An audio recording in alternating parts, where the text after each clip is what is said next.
আমাদের আমিন ভাই যখন সুখী ছিল, মানে যখন অবিবাহিত ছিল, তখন একদিন একটা মেয়ে দেখতে গেল। দেখার এক পর্যায়ে সবাই বলল, ছেলে আর মেয়ে তো নিজেদের মনের কথা বলার সময় দেওয়া দরকার, তো তাদেরকে এক রুমে পাঠানো হোক। আমিন ভাই তো খুশি, মেয়ের সাথে এক রুমে যাবে। গেল রুমের মধ্যে, তখন মেয়ে বলতেছে, দেখেন আপনি যে আমাকে বিয়ে করবেন, আগে আমার সম্পর্কে জানতে হবে। এই যে আমার চুলগুলো দেখছেন কত সুন্দর না, কিন্তু চুলগুলো আসল না, নকল চুল। এ বলে মেয়েটা চুল খুললো, আলমারিতে রাখলো।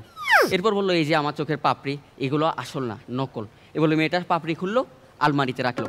এরপর বললো, এই যে আমার নখ অনেক সুন্দর না, এগুলো সেম, নকল। মেয়েটা আলমারিতে রাখলো। এই দেখে আমিন ভাই বললো, থামো, আগে বলো যদি আমাদের বিয়ে হয়, আমাদের বাসর কি খাটে হবে নাকি আলমারিতে? Super super. তো আমাদের শাওন ভাই দাদুর ইচ্ছে ছিল উনি নিজের পছন্দের একটা মেয়েকে শাওন ভাইয়ের সাথে বিয়ে দিবে। তো ওনার দাদু আবার কানে একটু কম শুনে। তো একদিন সবাই মিলে গেল একটা মেয়েকে দেখতে। তো উনি মেয়েকে জিজ্ঞেস করলো, মা তোমার নাম কি? মেয়ে বললো, উমা রানী। উনি বললো, কি মা রানী?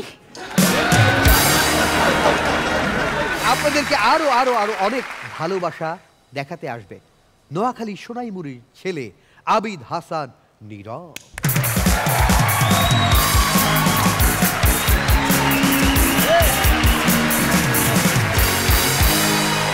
আসসালামু আলাইকুম জাজেস। হ্যাঁ, মেন্টরস, রাবার ব্যান্ড, রনি ভাই। হ্যাঁ, তো আমাদের ইস্তেক ভাইয়ের বাসায় তার বিয়ে নিয়ে কথা হচ্ছে। আচ্ছা। একদিন ঠিক হলো তিনি মেয়ে দেখতে যাবে।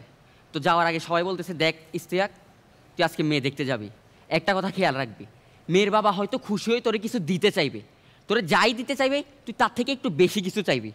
ধর তোরে 5 লাখ টাকা দিতে চাইলে তুই 10 লাখ টাকা চাইবি, বা ধর তোরে একটি ফ্ল্যাট দিতে চাইলো তুই বলবি ফ্ল্যাট না, বাংলোটাই চাই। তো ইস্তেক ভাই বললো, আচ্ছা ঠিক আছে, কিন্তু ওরা তো ওদের মেয়েকে বিয়ে দিতে চায়, আমি কি চাই মেয়ের মাকে চাইবো?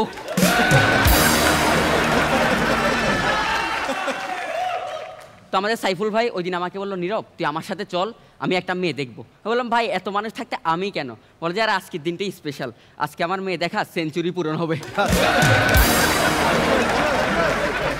তো আমি সাইফুল ভাইয়ের সাথে গেলাম, গিয়ে মেয়ের বাড়িতে ঢুকলাম। মেয়ের মা আমাদেরকে দেখে অজ্ঞান হয়ে গেল।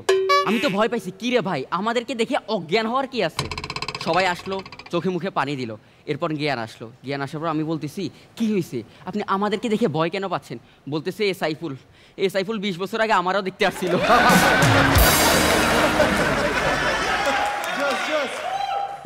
তো এই যে রনি ভাই দেখতেছেন কি সুন্দর হাসতেছে, কিন্তু এই হাসির পিছনে অনেক দুঃখের একটা কাহিনী আছে। আমি বলতেছি, অনেক বছর আগে রনি ভাইয়ের একটা মেয়েকে পছন্দ হলো, উনি বাসায় জানালো। এরপর বাসা থেকে সবাই মিলে দেখতে গেল। রনি ভাইয়ের মায়ের কথা আর কি বলবো, একবার মেয়ের হাত দেখতেছে, একবার পা দেখতেছে। এক পর্যায়ে বললো, মা একটু হাঁটো তো দেখি।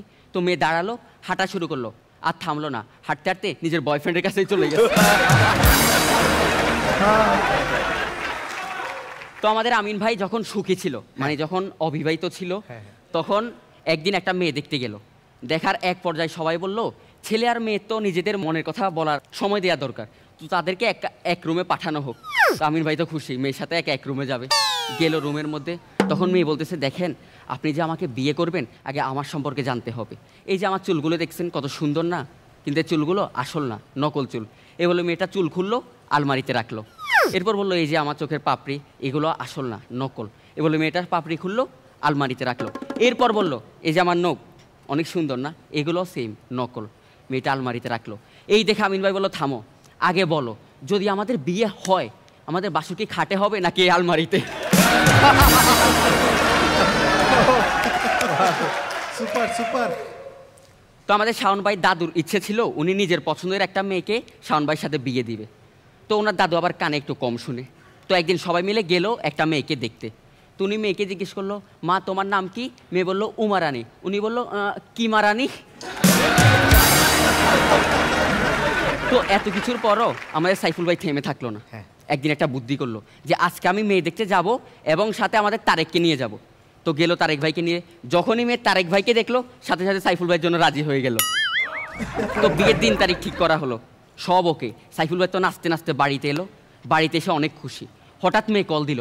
কল ধরতেই মেয়ে বলতেছে, দেখেন আমি আপনাকে বিয়ে করতে পারবো না। সাইফুল ভাই আকাশ ভেঙে পড়লো, কী রে ভাই সব ঠিক, এখন আবার কি হয়েছে? তখন মেয়ে বলতেছে, আর কি বলবো, আপনি যে তখন ভাত খাচ্ছিলেন, আপনার ভাত মাখা দেখে আমি ভয় পাইছি।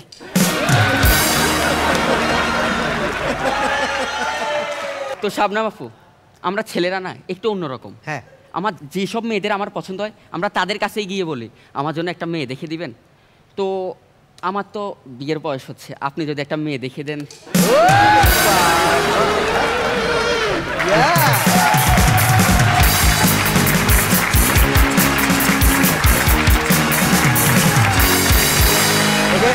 ওকে দেখতে দারুণ লাগছে, খুব স্মার্ট লাগছে, এবং লাস্টের যে ট্রিক্সটা সেটা দুর্দান্ত লেগেছে। একটা জোরে হাত তালি। ছেলেরা যাকে পছন্দ করে তাকে বলে যে একটা মেয়ে খুঁজে দেন। এবং আরেকটা যেটা, যখন ব্রেকআপ হয়, এই ছেলেটা যার কাছে দুঃখ শেয়ার করে, আশ্রয় খোঁজে, তার সাথে এই পরবর্তীতে হয়। ওই যে সেঞ্চুরির কথাটা বললে, কার যেন? সাইফুল ভাই। সাইফুল ভাইয়ের সেঞ্চুরি, ভালোবাসার সেঞ্চুরি নাকি মেয়ে দেখায় সেঞ্চুরি? ওকে, ভালোবাসার সেঞ্চুরি যার পার হয়ে 101 হয়েছে, ভালোবাসা 101, তুষার ভাই বলবে। নীরব ভালো ছিল, কিন্তু তোমার এনার্জি লেভেলটা একটু কম ছিল, একটু নার্ভাস ছিল, কোনো বিষয় না, পরেরটা আরো ভালো হবে আশা করি। ওকে, নীরব তুমি তো ভালো পারফর্মার, কেন নার্ভাস? এটা ভালো ছিল কিন্তু আরো ভালো লাগবে। ওকে, মানে উনি কিন্তু যেটা বললো যে আচ্ছা এটা দুইটা উত্তর একসাথে দিয়ে দিল নাকি, যে এটা ভালো ছিল এর চেয়ে ভালো লাগবে। এই যে তুমি বললে না যে একটা মেয়ে খুঁজে দেন যাকে ভালো লাগে, এটার উত্তর কি একসাথে দিয়ে দিলেন যে এটা ভালো এর চেয়ে ভালো লাগবে? না, ও যে বললো না যাকে ভালো লাগে, নাকি এটাই চলবে বলো? আমি ওর শুভাকাঙ্ক্ষী, এই জন্য আমি ওকে মেয়ে দেখে দিব না। ওকে ওকে, আমিন ভাই। ইয়েস নীরব, বুঝলাম না, নীরব দিন দিন স্মার্ট হয়ে যাচ্ছে অনেক বেশি। হ্যাঁ, কারো প্রেমে টেমে পড়ছো নাকি আবার না। ঢাকায় আসার পর? খবরদার, পারফরমেন্সে ফোকাস দাও। তুমি আমাদের মানে এই হাসো 7-এর one of the best performer, এবং এই জন্য তোমাকে বারবার বলি যে আরও ভালো লাগবে, আরও ভালো লাগবে। ভালো তো অবশ্যই করেছো, অনেক সুন্দর হয়েছে, অনেক মজা পেয়েছি, কিন্তু আরও ভালো করতে হবে, ঠিক আছে? All the best. পারফরমেন্সে ফোকাস করো, কাউকে ভালোবাসতে যেও না। তুমি এখানে যদি পারফরমেন্সে ফোকাস করো, তুমি যদি ভালো করো, তুমি যদি মানুষের মন জয় করো, অনেকের ভালোবাসা পাবে। এর মধ্যে থেকে অনেকে তোমাকে এমন ভালোবাসবে, তখন তুমি পারফরমেন্স করে শেষ করতে পারবে না। ঠিক আছে?